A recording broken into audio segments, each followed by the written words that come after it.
Bom dia, boa tarde, boa noite. Meu nome é Kalel e esse é o nosso dia 112 de leitura bíblica de capa a capa. Muito obrigado pela sua presença. Pegue seu chá, sua água, seu café, sente-se aqui comigo e bora para a leitura de hoje.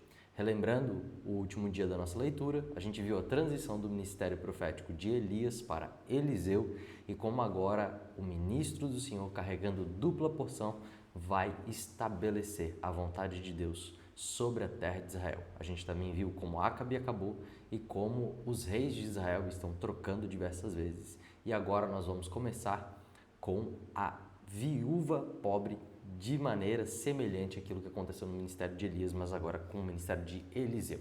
Fazendo a leitura do capítulo 4 ao capítulo 5 de 2 Reis. Bora para a nossa leitura de hoje então? Eliseu ajuda uma viúva pobre. Certa mulher, que era viúva de um dos membros do grupo dos profetas, foi falar com Eliseu e disse: O meu marido morreu, como o senhor sabe, ele era um homem que temia a Deus o Senhor. Mas agora um homem a quem ele devia dinheiro veio para levar os meus 2 filhos a fim de serem escravos, como pagamento da dívida. Eliseu perguntou: O que posso fazer por você? Diga, o que é que você tem em casa? Não tenho nada, a não ser um jarro pequeno de azeite, respondeu a mulher. Eliseu disse: Vá pedir que os seus vizinhos lhe emprestem muitas vasilhas, depois você e os seus filhos entrem em casa, fechem a porta e comecem a derramar azeite nas vasilhas. E vão pondo de lado aos que forem ficando cheias. Então a mulher foi para casa com os filhos, fechou a porta, pegou o pequeno jarro de azeite e começou a derramar o azeite nas vasilhas conforme os seus filhos iam trazendo. Quando todas as vasilhas estavam cheias, ela perguntou se havia mais alguma. Essa foi a última, respondeu um dos filhos. Então o azeite parou de correr. Ela foi e encontrou o profeta Eliseu, aí ele disse: Venda o azeite e pague todas as suas dívidas, ainda vai sobrar dinheiro para você e os seus filhos irem vivendo. Eliseu e a mulher de Sunem. Um dia Eliseu foi até a cidade de Sunem, onde morava uma mulher rica. Ela o convidou para uma refeição e daí em diante, sempre que ia a Sunem, Eliseu tomava suas refeições na casa dela. Ela disse ao seu marido: Tenho certeza de que esse homem vem sempre aqui, é um santo homem de Deus. Vamos construir um quarto pequeno na parte de cima da casa e vamos pôr ali uma cama, uma mesa, uma madeira e uma lamparina. E assim, quando ele vir nos visitar, poderá ficar lá. Um dia Eliseu voltou a Sunem e subiu ao quarto para descansar. Ele disse a Geazi, o seu empregado, que fosse chamar a dona da casa. Quando ela chegou, Eliseu disse a Geazi: Pergunte o que eu posso fazer para ela para pagar todo o trabalho que ela tem tido cuidando de nós. Talvez ela queira que eu vá falar em favor dela com o rei ou com o comandante do exército. Mas a mulher respondeu: Eu tenho tudo o que preciso aqui no meio do meu povo. Eliseu perguntou a Geazi: Então o que posso fazer por ela? Ele disse: Bem, a mulher não tem filhos e o marido dela é velho. Diga a ele que vem aqui, ordenou Eliseu. Ele a chamou e ela foi na porta. Então Eliseu disse: No ano que vem, por este tempo, você carregará um filho no colo. A mulher exclamou: Por favor, não minta para mim. O Senhor é um homem de Deus. Mas como Eliseu tinha dito, no ano seguinte, no tempo marcado, ela deu à luz um filho. Alguns anos depois, no tempo da colheita, o menino saiu para se encontrar com o pai, que estava no campo com os trabalhadores que fazia a colheita. De repente, ele começou a gritar para o pai: Ai, que dor de cabeça! Então o pai disse a um dos empregados: Leve o menino para a mãe. O empregado carregou o menino até o lugar onde a mãe estava. Ela ficou com ele no colo até o meio-dia. E então ele morreu.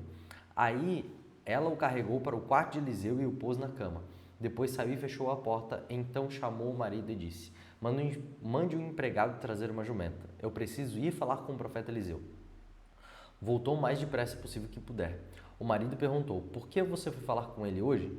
Hoje não é sábado nem dia de festa de lua nova. Não faz mal, respondeu ela. Aí mandou que pusessem os arreios na jumenta e ordenou ao empregado: Faça o animal andar o mais depressa que puder e só pare quando eu mandar. E assim ela saiu e foi para o Monte Carmelo, onde Eliseu estava. Quando ela ainda estava um pouco longe, Eliseu a viu chegando e disse ao seu empregado Geazi: Veja, é a mulher de Sunem que vem vindo aí. Corra até lá e pergunte se está tudo bem com ela, com o marido e com o filho. A mulher disse a Geazi que estava tudo bem, porém quando chegou ao lugar onde Eliseu estava, ela se ajoelhou diante dele e abraçou seus pés e Geazi ia tirá-lo dali, mas Eliseu disse: Não faça isso, você não está vendo que ela está muito aflita e o Senhor Deus não me disse nada sobre isso? Então a mulher disse a Eliseu: Senhor, por acaso eu pedi um filho? Não lhe pedi que não me enganasse? Eliseu virou-se para Geazi e disse: Apronte-se, pegue o meu bastão e vá. Não pare para cumprimentar ninguém, que você encontrar, e se alguém cumprimentar você, não perca tempo respondendo. Vá direto e ponha o meu bastão em cima do menino. Mas a mulher disse a Eliseu: juro pelo Senhor Deus e juro pelo Senhor, mesmo que eu não o deixarei aqui. Aí Eliseu se levantou e foi com ela. Geazi foi na frente deles e colocou o bastão em cima do menino. Porém, ele não soltou nenhum gemido, nem havia nele qualquer outro sinal de vida. Então Geazi voltou para se encontrar com Eliseu e disse: o menino não acordou. Quando Eliseu chegou, entrou sozinho no quarto e viu o menino morto na cama. Então fechou a porta e orou a Deus o Senhor. Depois deitou-se sobre o menino, pondo a sua boca sobre a boca dele, os olhos sobre os olhos e as mãos sobre as mãos. Quando Eliseu se deitou sobre o menino, o corpo da criança começou a esquentar. Eliseu levantou-se e andou de um lado para o outro do quarto. Depois voltou e deitou-se de novo sobre o menino. Aí o menino espirrou 7 vezes e abriu os olhos. Então Eliseu chamou Geazi e mandou que ele chamasse a mãe. Quando a mulher entrou, Eliseu disse: pegue o seu filho. Ela caiu aos seus pés e encostou o rosto no chão. Depois pegou o filho e saiu. O cozido envenenado. Certa vez, quando havia falta de alimentos naquela terra, Eliseu voltou a Gilgal. Enquanto estava ensinando um grupo de profetas, ele mandou que o seu empregado pusesse numa panela grande fogo e fizesse um cozido para eles. Então um dos profetas saiu para o campo a fim de apanhar as ervas. Ele achou uma trepadeira que dava uns frutos amargos e apanhou todas as que pôde carregar na sua capa. Então voltou, cortou as frutas em pedaços e jogou dentro da panela, não sabendo o que era. O cozido foi servido aos homens, mas assim que eles o provaram, começaram a gritar para Eliseu: o cozido está envenenado, não queriam comer. Então Eliseu pediu um pouco de farinha, jogou dentro da panela e disse: sirvam mais um pouco de cozido para todos. E o cozido que estava na panela já podia ser comido sem perigo. 20 pães para 100 homens. Outra vez um homem chegou de Baal-Salisa, trazendo para Eliseu 20 pães feitos com a primeira cevada que havia sido colhida naquele ano e também algumas espigas de cevada ainda verdes. Eliseu mandou que o seu empregado desse aquela comida ao grupo de profetas, mas o empregado perguntou: o senhor acha que isso dá para 100 homens? Eliseu respondeu: entreguem a eles e eles comerão, pois o Senhor Deus diz que eles vão comer e ainda vai sobrar. Aí o empregado lhes deu a comida e, como o Senhor tinha dito, todos comeram e ainda sobrou. Uma coisa impressionante que a gente vai ver aqui é justamente a similaridade de milagres que o profeta Elias fez e que agora Eliseu está fazendo. A gente pode perceber que no começo do capítulo existiu exatamente a mesma sequência de milagres que Elias fez com a mulher, com a viúva de Sarepta, e a gente vai ver que agora está acontecendo a mesma coisa com uma outra viúva própria.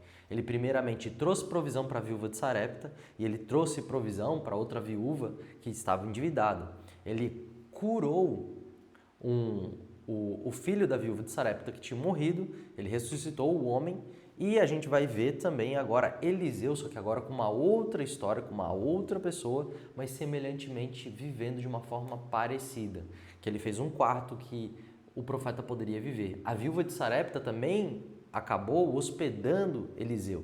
Então a história está muito interligada entre esses dois ministérios. Eles estão vivendo coisas muito semelhantes. Logicamente porque eles tinham a unção repartida entre eles. Mas a gente pode ver, uma das coisas que é muito legal a gente prestar atenção aqui, é que quando nós temos um histórico da palavra a respeito do que acontece, a gente não simplesmente repete a receita, mas a gente sabe quais são os resultados que a gente pode ter, mediante obediência, mediante posicionamento radical. Todas as vezes que a gente vive uma história com Deus, essa história pode mudar, mas às vezes os princípios são os mesmos. E através desse capítulo que a gente leu agora, a gente pode perceber exatamente isso. Às vezes tudo que falta não é a gente fazer algo novo, mas a gente perceber aquilo que na história de Deus já foi feito e começar a replicar na nossa vida também. Os mesmos milagres foram feitos em histórias diferentes, mas de maneira semelhante. E isso pode ser aplicado para nós na nossa vida de hoje também. Capítulo 5. A cura de Naamã. Naamã, comandante do exército da Síria, era muito respeitado e estimado pelo rei do seu país, porque por meio de Naamã o Senhor Deus tinha dado a vitória ao exército dos sírios. Ele era um soldado valente, mas sofria de uma terrível doença de pele. Num dos seus ataques contra Israel, os sírios haviam levado como prisioneiro uma menina israelita que ficou sendo escrava da mulher de Naamã. Um dia a menina disse à patroa: eu gostaria que meu patrão fosse falar com um profeta que mora em Samaria, pois ele o curaria da sua doença. Então Naamã foi falar com o rei e contou o que a menina tinha dito. E o rei ordenou: vá falar com o rei de Israel e entregue essa carta a ele. Então Naamã saiu levando uns 350 quilos de prata, uns 70 quilos de ouro e 10 mudas de roupas finas. A carta que ele levava dizia assim: essa carta é para apresentar Naamã, que é o meu oficial, eu quero que você o cure. Quando o rei de Israel leu a carta, rasgou suas roupas em sinal de medo e exclamou: como é que o rei da Síria quer que eu cure este homem? Será que ele pensa que eu sou Deus e que tenho o poder de dar a vida e de tirá-la? Ele está querendo briga. O profeta Eliseu soube o que havia acontecido e mandou dizer ao rei: por que o senhor está tão preocupado? Mande que esse homem venha falar comigo e eu mostrarei a ele que há um profeta em Israel. Então Naamã foi com seus cavalos e carros e parou na porta da casa de Eliseu. Eliseu mandou que o empregado saísse e lhe dissesse a ele que fosse se lavar 7 vezes no Rio Jordão, pois assim ficaria completamente curado de sua doença. Mas Naamã ficou muito zangado e disse: eu pensava que pelo menos o profeta ia sair, ia falar comigo, e que oraria ao Senhor, seu Deus, e que passaria a mão sobre o lugar onde é doente e me curaria. Além disso, por acaso os rios de Abã e Farpa em Damasco não são melhores do que qualquer rio da terra de Israel? Será que eu não poderia me lavar neles e ficar curado? E foi embora muito bravo. Então seus empregados foram até o lugar onde ele estava e disseram: se o profeta mandasse o senhor fazer algo muito difícil, por acaso o senhor não o faria? Por que é que o senhor não pode ir se lavar, como disse, e ficaria curado? Então Naamã desceu até o rio Jordão e mergulhou 7 vezes, como Eliseu tinha dito. Ele ficou completamente curado, sua carne ficou firme e sadia como a de uma criança. Depois ele voltou com todos os homens até o lugar onde Eliseu estava e disse: agora eu sei que no mundo inteiro não existe nenhum Deus a não ser o Senhor, o Deus de Israel. Aceite um presente meu, por favor.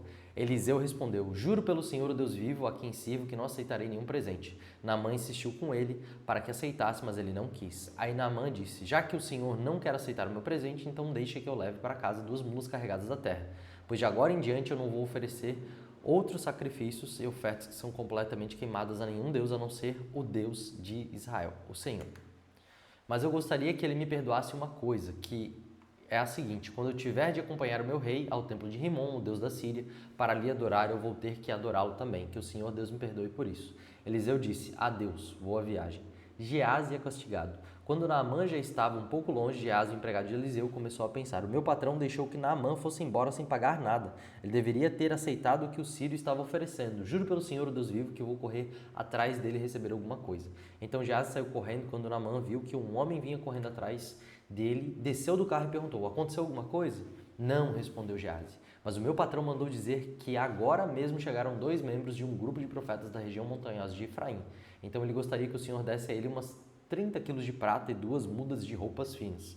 Naamã disse: por favor, leve 60 quilos de prata, e insistiu com ele. Então pôs a prata em 2 sacos, entregou a prata e as 2 mudas de roupas finas a 2 dos seus empregados e mandou que ele fosse na frente de Geazi.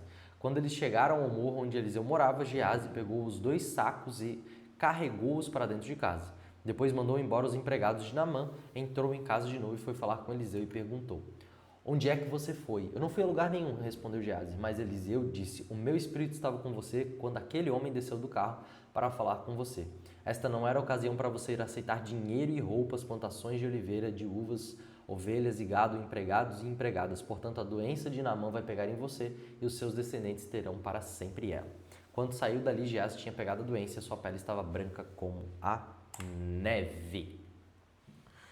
Uma das coisas mais impressionantes que me chama muita atenção nessa passagem é que às vezes a gente considera que os milagres de Deus acontecem de uma forma completamente mística, completamente louca, e quando a gente percebe que às vezes é algo tão simples, a gente entra em choque ou a gente se nega. Quantas vezes eu percebi que o simples fato de ler as Escrituras transformava a minha vida. E às vezes a gente olha e fala assim: não, é simples demais. Mas foi exatamente isso que aconteceu. E parece, por conta disso, por conta do servo Naamã, o sírio, um homem de fora, e ele fala assim: cara, eu podia fazer algo muito melhor na minha terra. Eu achava que o homem de Deus ia vir aqui, ia fazer todo um show gospel para mim. E ele só me mandou me banhar 7 vezes num rio, e olha que não é nem o melhor rio de todos que eu já vi. E deu certo. E às vezes a gente acha assim: é simples demais, Kalel, para mim, eu achar que eu vou ser transformado só lendo a Bíblia. Eu já li tantos e tantos outros livros, não existem livros muito mais intelectuais ou livros muito mais atuais, mas o fato é que não é o que nós achamos, é o que Deus ordenou. Se ele não tivesse obedecido o profeta, ele nunca teria experimentado a transformação que experimentou. E a mesma coisa com o Senhor. Não é a nossa obediência que tem poder, é a palavra de Deus que tem poder. Não é o fato de nós fazermos por nós fazermos. É o fato de que Deus nos transforma enquanto nós estamos posicionados no lugar que Ele desejou para nós. Esse é o grande bilhete da história. Não é nós, mas é o que Deus faz enquanto nós obedecemos a Ele. Simples assim. Essa foi a nossa leitura de hoje. E o que a gente pode tirar como os ensinamentos de hoje são duas coisas muito simples. A primeira é que tudo aquilo que foi escrito e foi marcado na Bíblia também pode ser transportado para os nossos dias e transformar a nossa história. E a segunda é que mesmo as coisas simples, elas podem ter um efeito e uma transformação avassaladora. Por mais que muitas vezes possa parecer simples demais e descomplicado demais. A gente não pode duvidar dos resultados que a palavra de Deus nos garante mediante posicionamento de obediência. Muito obrigado. Que o Senhor te abençoe e eu te encontro aqui amanhã para continuar a nossa leitura. Até mais.